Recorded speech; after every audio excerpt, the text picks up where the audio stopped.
Hello students, how are you. इस video में हम आपको वैद्युत क्षेत्र की तीव्रता के बारे में बताने वाले हैं। आइए लिखते हैं वैद्युत क्षेत्र की तीव्रता। पहले के वीडियो में हमने वैद्युत क्षेत्र के बारे में बताया था। आइए थोड़ा सा यहाँ भी देख लेते हैं। वैद्युत क्षेत्र क्या था? तो किसी बिंदु आवेश के चारों ओर का वह क्षेत्र जिनमें उपस्थित अन्य आवेश अपने ऊपर आकर्षण अथवा प्रतिकर्षण बल का अनुभव करता है, वह क्षेत्र ही वैद्युत क्षेत्र कहलाता है। इसके बाद वैद्युत क्षेत्र की तीव्रता, इसकी डेफिनेशन देखते हैं। वैद्युत क्षेत्र के किसी बिंदु पर वैद्युत क्षेत्र की तीव्रता उस बिंदु पर स्थित एकांक धन आवेश पर लगने वाले वैद्युत बल के बराबर होता है। एकांक धन आवेश पर लगने वाले वैद्युत बल के बराबर होता है। आइए इसको फार्मूले से देखते हैं। मान लेते हैं कि किसी भी आवेश के कारण वैद्युत क्षेत्र है। इस वैद्युत क्षेत्र में कोई धन परीक्षण आवेश Q0 रखते हैं। इस Q0 पर वैद्युत क्षेत्र के कारण एक बल लगता है, बल F लगता है। तो बल F और परीक्षण आवेश Q0 का अनुपात ही उस बिंदु पर वैद्युत क्षेत्र की तीव्रता कहलाता है। तीव्रता को कैपिटल E से व्यक्त करते हैं।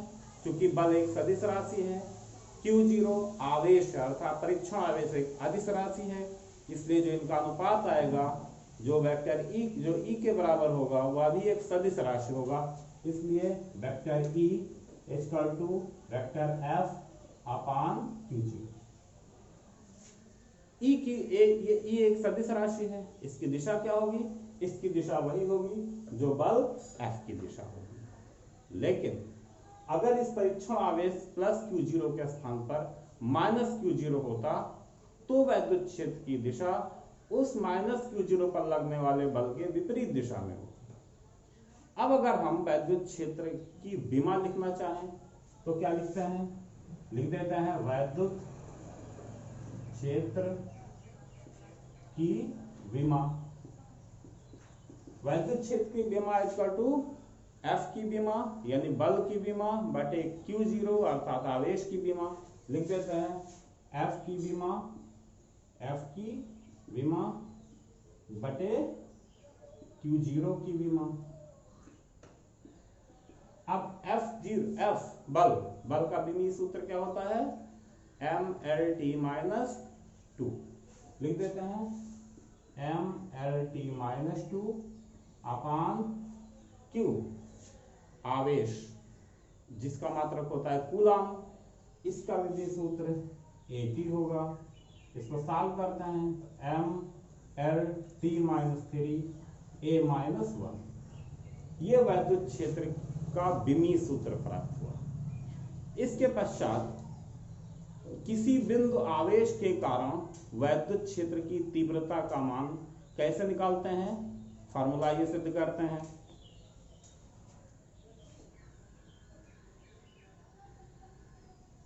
इसके लिए मान लेते हैं कि प्लस Q किसी ऐसे माध्यम में बिंदु O पर स्थित है जिसका परावैद्युतांक कैपिटल K।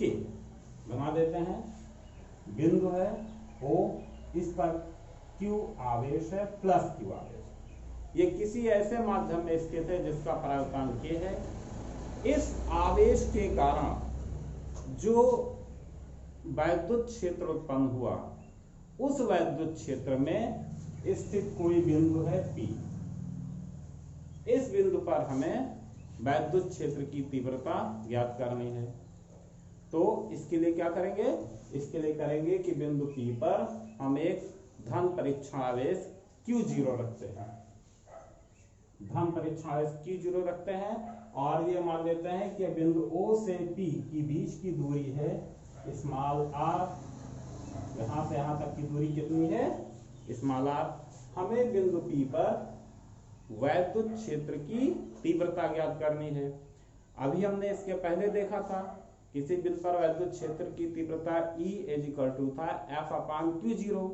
तो इसलिए हमें पहले बल F निकालना पड़ेगा कि प्लस Q के कारण परीक्षण आवेश Q0 पर लगने वाला बल, चूंकि प्लस क्यू धनात्मक हो गया और हमने परीक्षा आवेश भी धनात्मक रखा है, तो दोनों एक ही प्रकृति के आवेश हो गए। और ये आपको पहले के वीडियो में बताया गया था कि समान प्रकृति के आवेश एक दूसरे को प्रतिकर्षित करते हैं, इसलिए प्लस क्यू के कारण प्लस क्यू जीरो पर लगने वाला वैद्युत बल F की दिशा O से P की ओर होगी।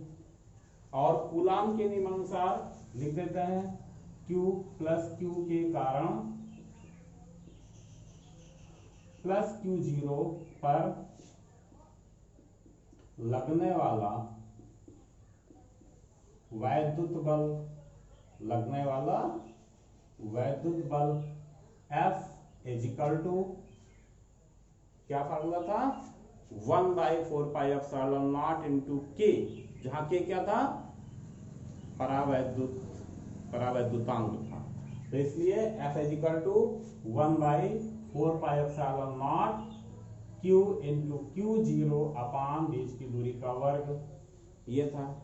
और अब यदि बिंदु P पर वैद्युत क्षेत्र की तीव्रता कैपिटल E है, तो capital E is equal to F upon Q zero से vector E is equal to F की वैल्यू रख देते हैं, तो आ जाएगा 1/4πε0 into K into Q zero upon R square बटे Q जीरो। हम देखते हैं Q जीरो से Q जीरो गायब हो गया, तो E is equal to 1/4πε0 K into Q upon R square newton प्रति कूलाम, यहां लिख लेते हैं न्यूटन प्रति कूलाम। तो ये हमको प्राप्त हो गया वैद्युत क्षेत्र E के वैल्यू। तो स्टूडेंट समझ में आया। अगली वीडियो में हम आपको वैद्युत द्विध्रुव के बारे में बताने वाले हैं, इसके पहले सेल्फ स्टडी अनिवार्य है।